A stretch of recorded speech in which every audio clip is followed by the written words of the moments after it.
ট্রাম্পের গাজা দখলের পরিকল্পনা নিয়ে ক্রমাগত উদ্বেগ জানিয়ে চলেছে বিশ্বের নানা মহল। এবার তারই অংশ হিসেবে ট্রাম্পের পরিকল্পনা যুদ্ধকে আরও উস্কে দিবে বলে সতর্ক করেছে মিশর। অন্যদিকে এ পরিকল্পনা মধ্যপ্রাচ্যে বিশৃঙ্খলা ছড়িয়ে দিবে বলে শঙ্কা জর্ডানের। ট্রাম্প জানান, যুদ্ধ শেষ হলেও গাজার জনগণকে অন্যত্র পুনর্বাসনের পর ইসরায়েল গাজাকে যুক্তরাষ্ট্রের কাছে হস্তান্তর করবে, যার অর্থ হল স্থলভাগে কোনো মার্কিন সেনার প্রয়োজন হবে না। এরই মধ্যে ইসরায়েলি সেনাবাহিনীকে গাজার বাসিন্দাদের স্বেচ্ছায় গাজা ত্যাগে একটি পরিকল্পনা প্রস্তুত করার নির্দেশ দিয়েছেন ইসরায়েলের প্রতিরক্ষা মন্ত্রী ইসরায়েল কাটজ। সাংবাদিকদের এক প্রশ্নের জবাবে কাটজ জানান, ৭ অক্টোবরের হামলার পর গাজায় ইসরায়েলি হামলার বিরোধীকারী দেশগুলোরই গাজার বাসিন্দাদের আশ্রয় দেওয়া উচিত।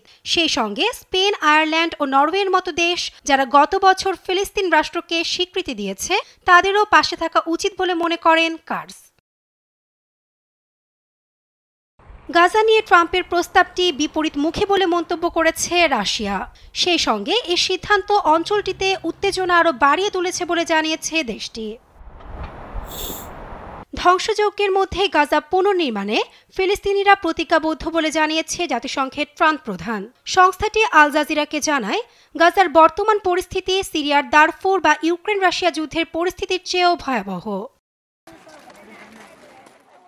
এদিকে ট্রাম্পের প্রস্তাবের প্রতিক্রিয়ায় আরব দেশগুলোকে সম্মেলনে বসার আহ্বান জানিয়েছে Hamas.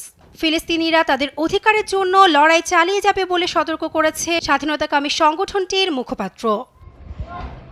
Nasrin Akter, news desk, দেশ টিভি।